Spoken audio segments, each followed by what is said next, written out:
Well, welcome back to the first episode of the web show that you're seeing, which is a montage of some of the best stuff I've captured over the years in making it, including catching up with rising film star Rosario Dawson. Dreams-wise for you, I guess you're living it, but was there any other dreams you had as a kid growing up apart from film? I wanted to sing. I wrote like pop songs when I was 6, and I would, make my family listen to me dance to Sesame Street songs on my Big Bird phonograph player. I would do whole shows, dressed up and did all the characters. And I wanted to be Madonna like every little girl in the 80s did, but I don't know, it's weird. Like now I've been able to do a little bit of like dancing or singing a little bit because of just the people that I've met, like off camera or just on camera for just kind of roles, and it's been really great, but now acting is really my thing. So what's the dodgiest lyrics that you've ever written? Like, can you remember some pretty weird lyrics you wrote as a kid that you thought would be a good song, and now looking back you think, maybe not? Yeah, but actually it's a song I wrote with my brother and my mom when I was 10. Okay. And we had just moved to San Francisco we had just been there, and there was it was in '89 when the big 7.0 hit, right. And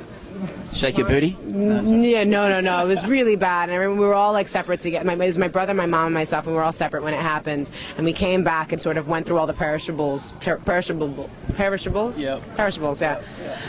Because the electricity was off, and it was a really kind of hard time. And we all sat there. My mom was like, my brother was 5, I was 10. My mom thought it would be a great idea if we all wrote a song together to make ourselves like cheer each other up. Right.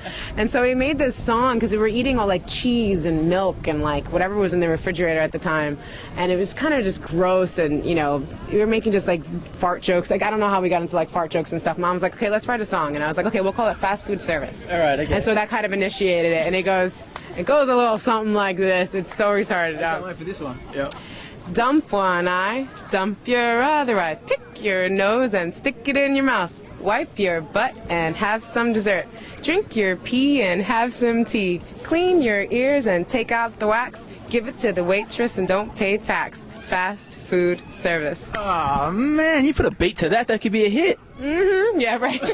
Why not? It's like off the charts, son. You never know these days in music. Yeah, and you kind of won't believe how that all came about, meeting Rosario, because it came through her mum, Isabel. You get to see it in the episodes, but here's a little snippet of her mum, Isabel Dawson. This is Celia.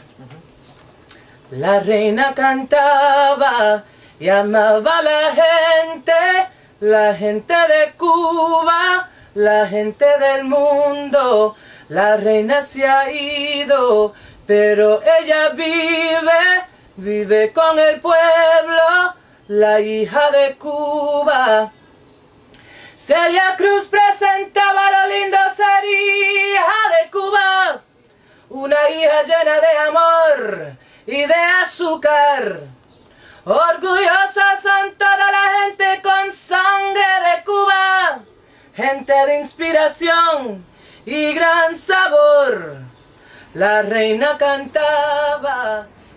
And so from hanging out with people like Isabel and Rosario, we jump on a plane and hang out in Ireland with rugby captain, superstar Brian O'Driscoll. Cool, man. Now going back to the day, I mean, tell me what it was like when was it Keith Wood that was captain of Ireland? Yeah, Keith was captain before me. He retires, and what did it feel like for you being 25? I mean, I don't know if you're the youngest ever captain. I would say that you must be close. There's a few. There's 2 or 3 below me, but wow. Well, I mean, what did it feel like the day or at the phone call that it came when they told you were going to be the captain of the? Well, what happened was it was while Keith was injured before the World Cup, and strangely enough, it was against Australia that I got my first test as captain, and that was when November 2002. So did you lose? No, we won. How'd that happen anyway? November 2002. So I was 23 at the time. Wow. Really, that's weird. That is, man. It's got to be the youngest. Are you sure? No, it's not. There were 2. I think definitely 2 below me. I was 23. Wow. Yeah, so that was a super cool adventure in Dublin, and I'm sure if you're a sports fan, you're going to love that episode with Brian O'Driscoll. But like I said before, the show is just about people chasing dreams all over the world. And you never know what can happen when you got a home video camera, like the day I was in Los Angeles at a cafe and just happened to run into actor James Woods. Picked the right time to ask him if he wanted to have a chat, and this is what happened. on The Web Show. And this is James Woods, which just blows me away, who's a fantastic actor, been in some amazing films. Thanks. I was just sitting here having a... and we bugged him, and look what happens. Kidnap me. Yeah. Are you living your dream? Is this something you always wanted to do, to be an actor? And Well, I always wanted to be a theater actor, but I never imagined being a movie actor because I was never sort of a good-looking guy like you. I was just sort of like a regular average Joe.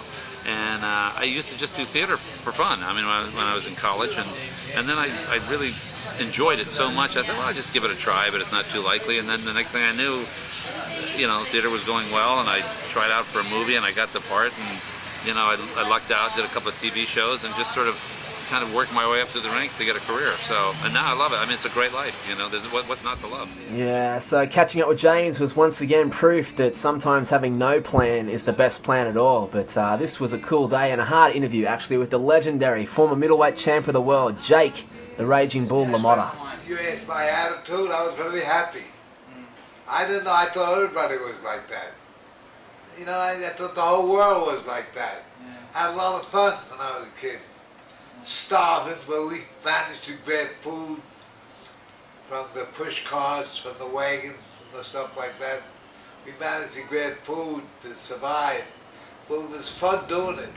Yeah, and it's fun making this show because it really feels like anything is possible when I have a video camera with me and taught myself to edit on the computer. And I realise it's no Spielberg or anything like that, but it certainly feels like anything's possible, and it's pretty simple to catch stories from people all around the world. So thanks for watching the very first episode of The Web Show. I hope we get to go on a pretty cool adventure together. There's plenty of stuff to see. Appreciate you checking it out, and more to come on The Web Show.